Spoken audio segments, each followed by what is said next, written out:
Yo, yo, yo. That was George Gershwin, the one and Nice. the one and only. Anna comes through with the music, I tell you.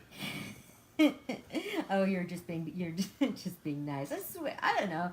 See, I'm gonna keep. What I need to do is pull out more little sections of opera and play them for you. Just some of the really like dramatic parts or something, so you can get a little bit more appreciation for it. Okay, okay. So, like some really cool parts. But can't you appreciate that? Isn't it amazing how, you could hear the way the sound just goes up. I mean, imagine you're sitting there like in the concert hall and you're trying to like, Right. It's really, really eerie. And this happens to me all the time, or used to when I was playing this music. I'd be like, wait, is it on? Is it on? Did I pause it? Okay, so we got on a roll with, some of that mid-20th century stuff, and we have not even gotten to Zimbabwe. No, we haven't.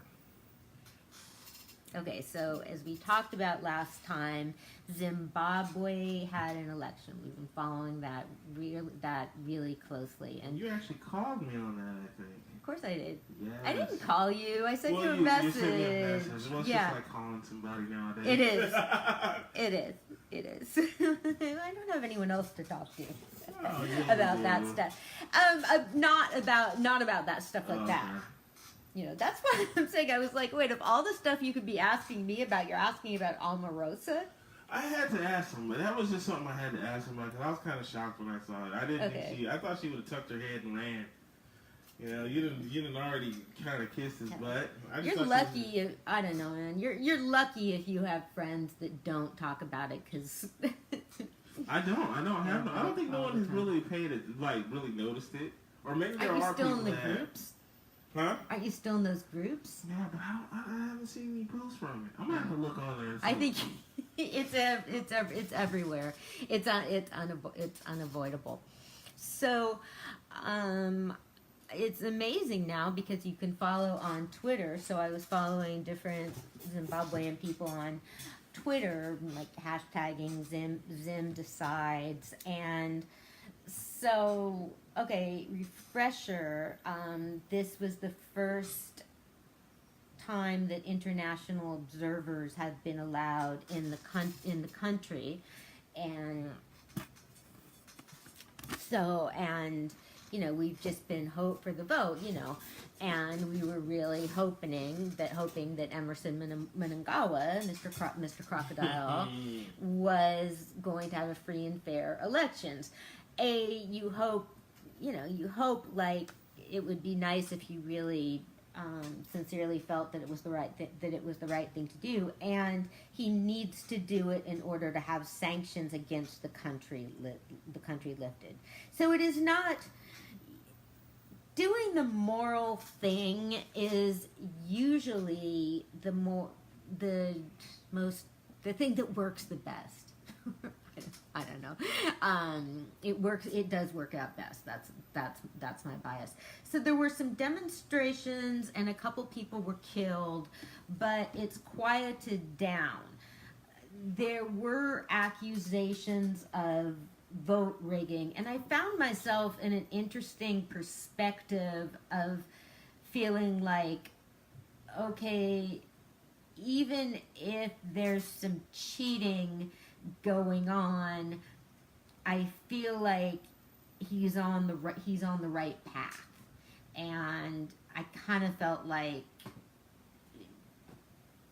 it would be good to have consistency moving forward. Just I don't know, but so anyway, his challenger was Nelson Chamisa, who lost, but he's contesting it. And so now Zimbabwe is in a holding pattern, kind of like Mr. Mnangagwa was supposed to be inaugurated, and he hasn't been because Nelson Chamisa has filed to challenge the results. But for some reason, the election observers can't release their information. They can't release their report until after that. So it's on. So that doesn't make any sense to me at all. Until after, like after he's inaugurated. Like, well, what's the point then? Because basically, Chamise has filed a challenge, and I feel like shouldn't they just have waited? I mean, since a little bit since there was all this trouble and attention. Look, like all these international people came there to try and have a free and fair election. And why don't you just wait? Everybody just chill a little bit and wait and see what they come up with. Right. Because they don't have any skin in the game other than wanting it to be a free and fair election. Right. So that's Zimbabwe. I was following that real closely, and so we've been following that, and DR Congo. Okay. So we've been talking about Jean-Pierre Bembier. Yeah. Jean-Pierre, the guy. Okay, he had been sentenced to 18 years and was released, and so so we talked about 5,000 victims testified, but he's still been, he was allowed to, the conviction was overturned because it was said that he didn't have control over his people raping and murdering. But he's been allowed back to Congo and is on the fucking ballot for presidency. Wow. Isn't that just too fabulous?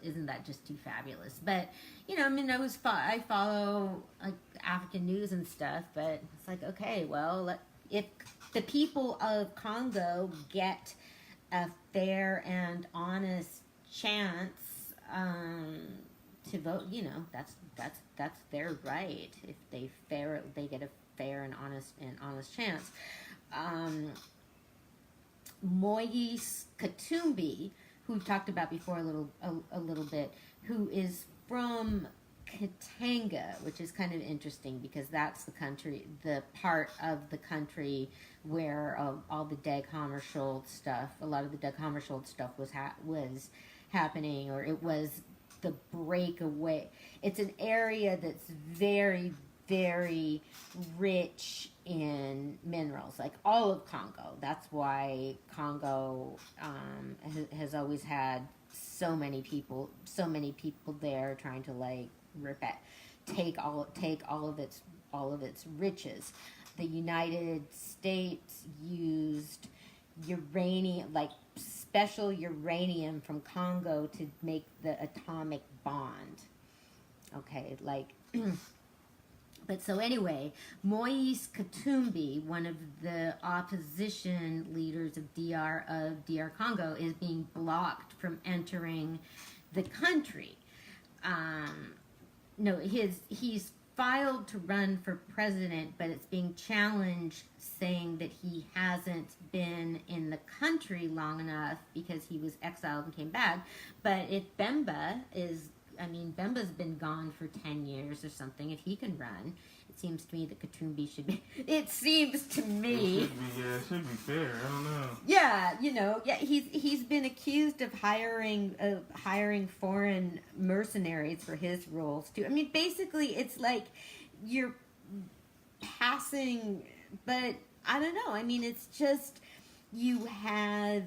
these are the choices, and I feel like the best thing to try and do is try and help people have fair choices, and try and help bring up other leaders. Joseph Kabila has claimed that he's going to step down at the end of the year, but he named a fucking successor.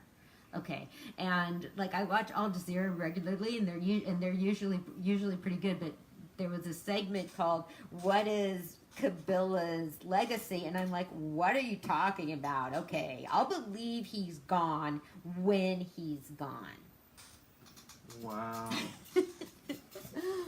Okay. So we're going back and forth about whether, again, whether there's Ebola in DR Congo. Okay, so we're just going to keep watching Zimbabwe elections and see about Chamisa's challenge, and we will keep following DR Congo.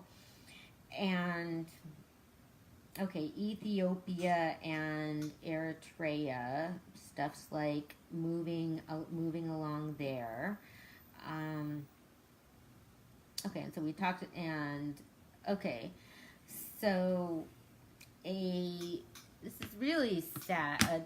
A bus full. Meanwhile, in the rest of the world, a bus full of kids, practically, children, like an entire bus, were killed in Yemen.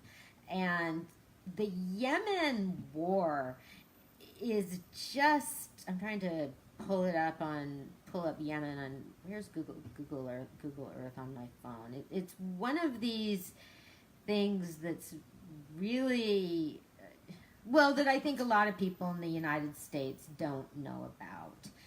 And should know about. It's a civil war, and there's so many players in it.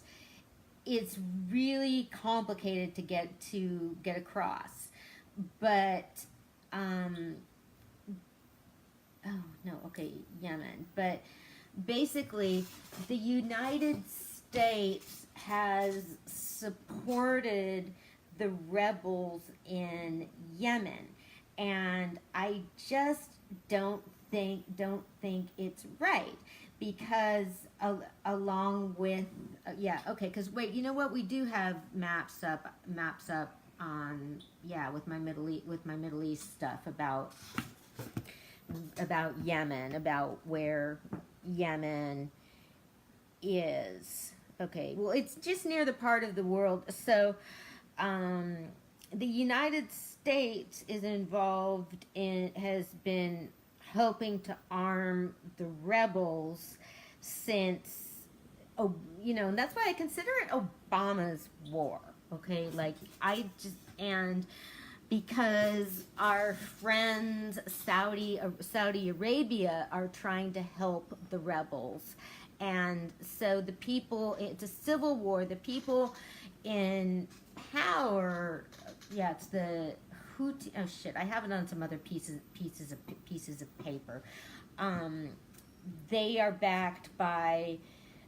They're backed by Iran, But it's just fucked up.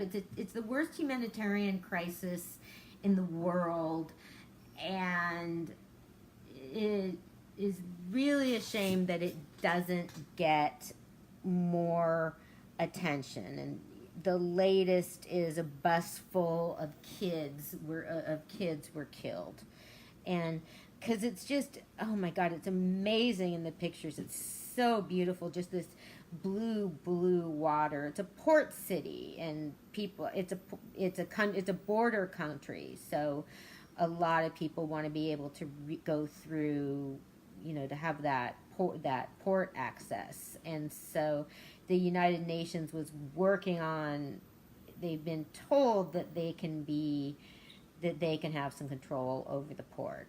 So anyway, Yemen is a humanitarian disaster, and just for weeks I sort of look at it and have been trying to figure out how to talk about Yemen on the Historical Book Club, and not sure how, but that's what I have for now.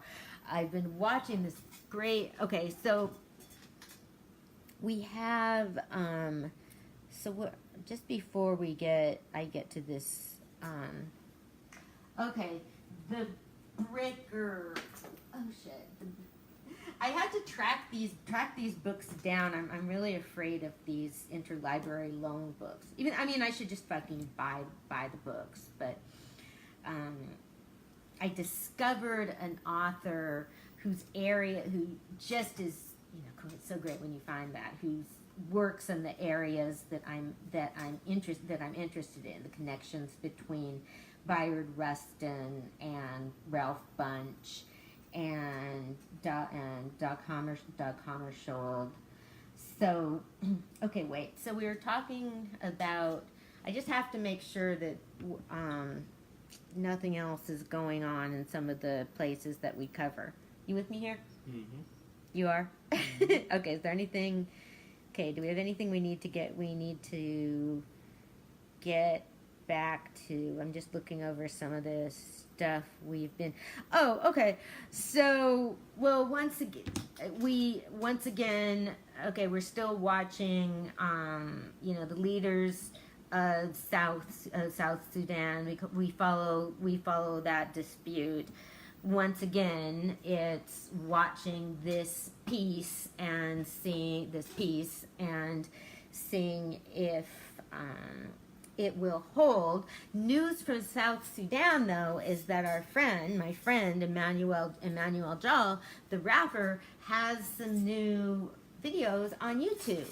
And I can't play the music because Facebook will kick me off, but I will post them here.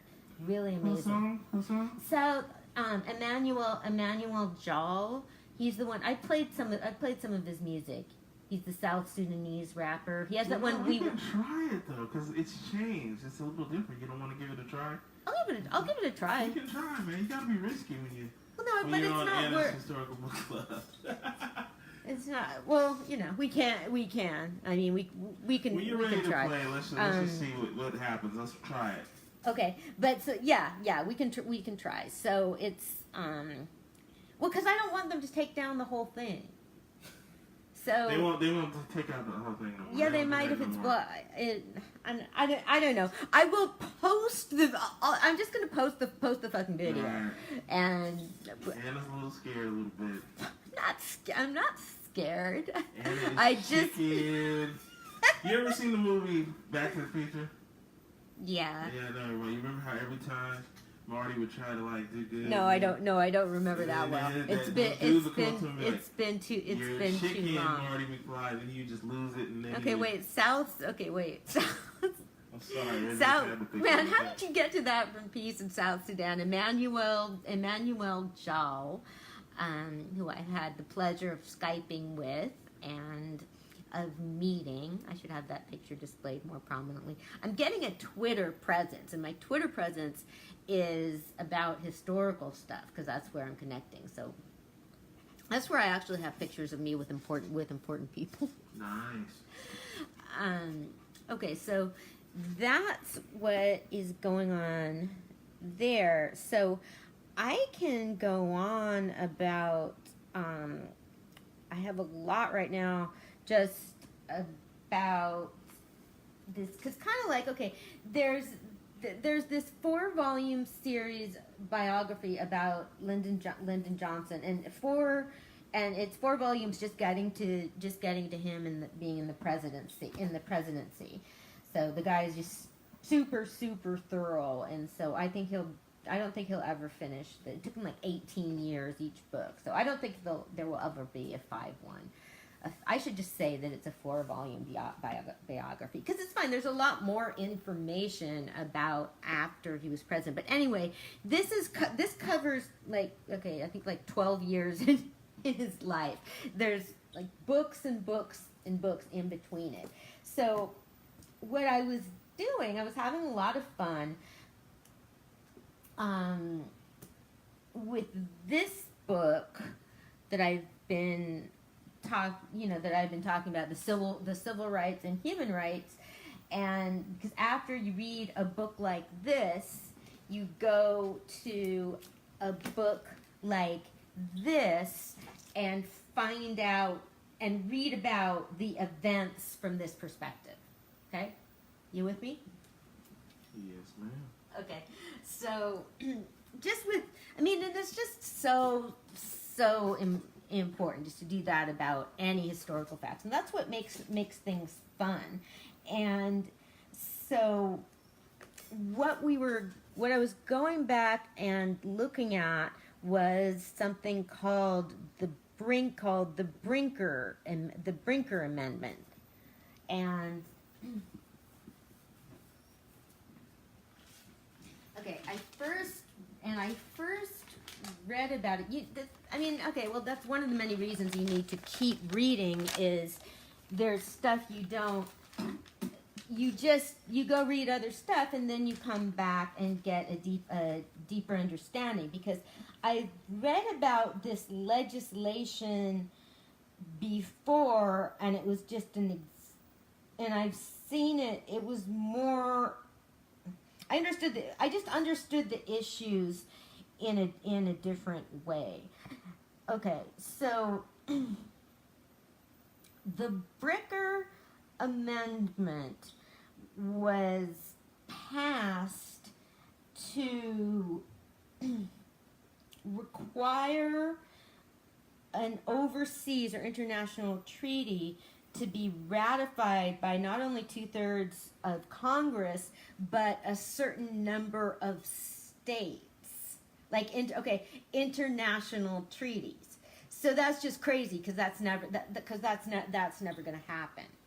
And this is so hard. This is how much the racists want to be able to be racist. God, I don't usually say stuff like this, but this was still about keeping the United States out of the United Nations, out of the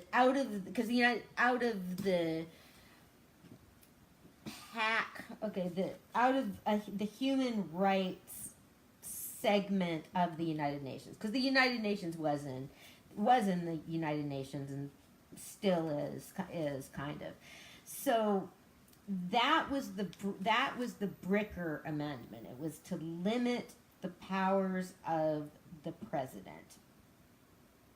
So how that was promoted was as, again, everything was just going back to anti-communism, and people could just bully, and people could just get so much of what they wanted. If people were against the Bricker Amendment, they were accused of wanting to be like those Europeans or whatever, of wanting to be like the Soviet Union. And again, just go back or just think about what the world was like at that time. I mean, people were scared. They'd gone through World War II, and I talk about this a lot. I mean, the same generations went through both World War I and World War II. I mean, people were scared, and the atomic bomb had been dropped, and you'd think that international cooperation could keep people from, could want people to be more international, but then it didn't quite work that way. So that's okay. You with me on the Bricker Amendment? And so I was reading. So that's the issue that I was talking about before, and how members of the NAACP were on different sides of it. So that's an example of the things we were talking about. However, these were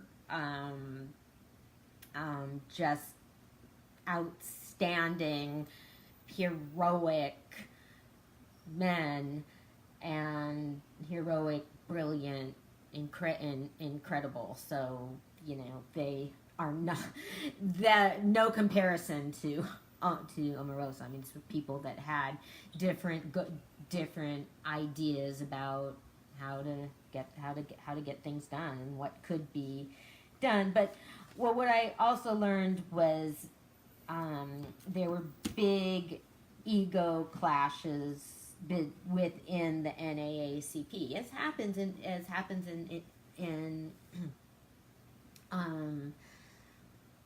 or in organizations.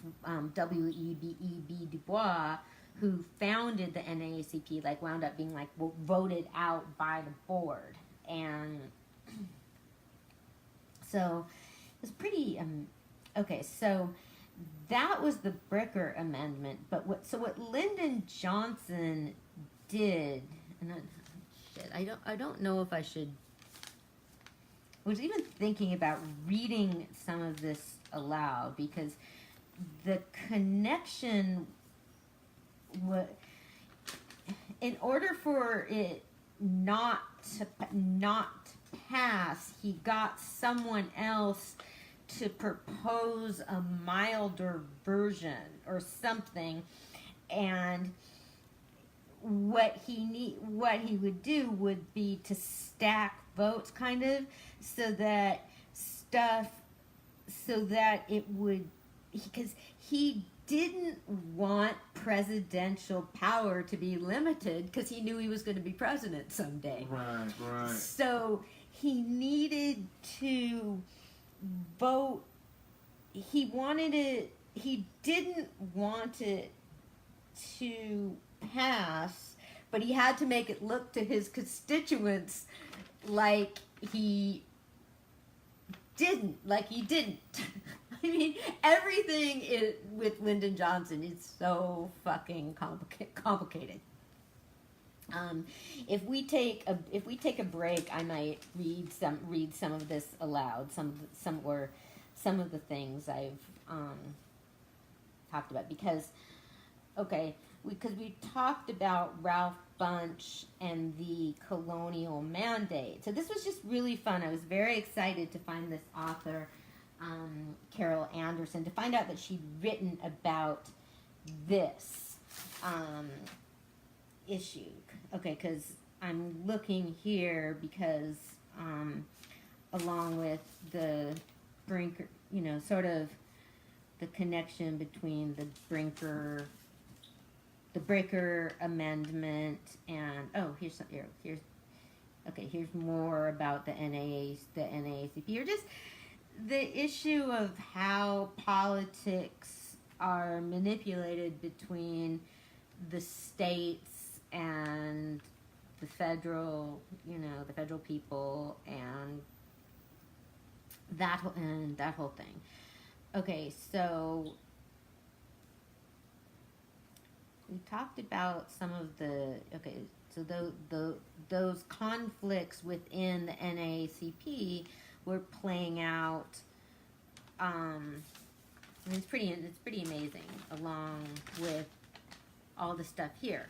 So what I was starting to do, that's one of the reasons I was being a little late. I just sort of got the time to. I really started going through this gigantic book.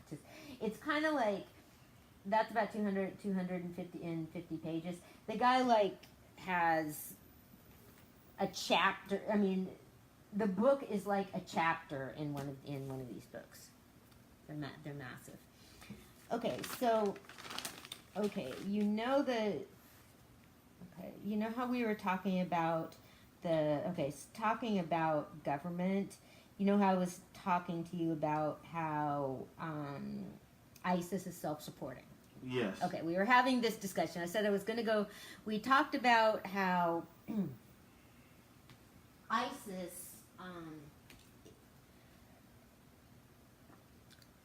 I've been listening to a podcast by a journalist who went into basically ISIS, who went into buildings that had been destroyed and found papers and found documents, because we've talked before. I think it's known that ISIS had a real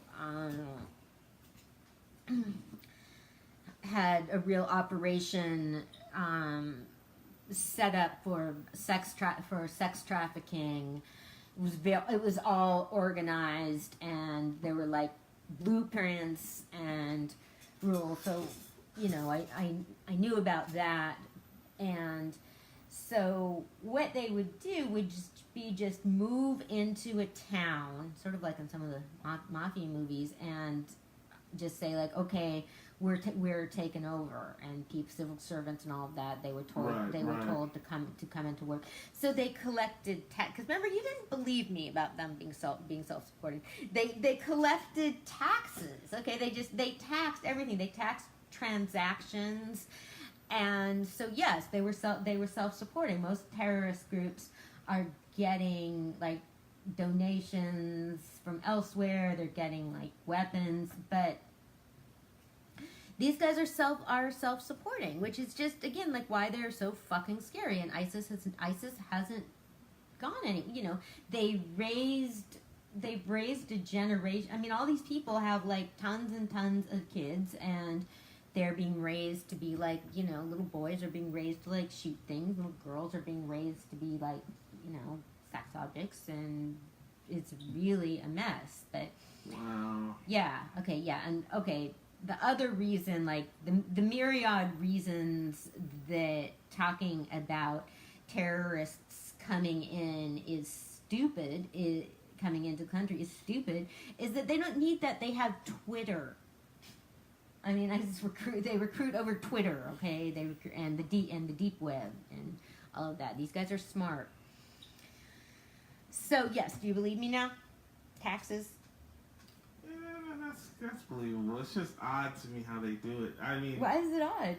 Because people, in a way, people still have to support them. So when they get these weapons and stuff, they still have to buy it from somebody. Yeah, but they don't. Yeah, but they don't. They don't. But they're generating their own money from within their country, and I think they also. Oh, I don't know. It's shit. That whole area, they could probably pick up lots of. They probably have like garage sales for versions of like tanks and weapons weapons. There's so many like weapons that have been left behind, and they kill people and take their weapons and shit. But it was either Afghanistan or Iraq. One of the two. They did a documentary on it. And they were one of the two places was making their own guns. It was trippy. They were making their own AK-47s. Yeah, well, probably must not be that hard. Okay, so anyway, it was an interesting podcast. It was really, really detailed. Okay, they went over. There's like records of each payment. I mean, it would be exactly like if they came here and went down there to City Hall in Vallejo and taking our participants, started running everything. Wow. So yeah, it just fucking sucks. I've been watching this really great journalist, this great show called Head to Head, and I've talked about it before. You know, this really great journalist named Mehdi Hassan that just goes up against. He goes up against people, but he's so on it. But, you know, he's always, like, respectful and professional, and he just comes back with, like, facts and facts and facts. So I was watching him interview this guy, this supporter of the Israeli government, and it was just fucking crazy. It was just, the guy was talking about, he kept talking about terrorists. Somebody could have been a terrorist, and Mehdi was pointing, okay, well, what about this 20-year-old woman in a white medic uniform that was shot? And yeah, he was fucking crazy. It was a real treat to listen, because I mean, he's funny, but he somehow manages to make stuff funny, and he's just so well informed.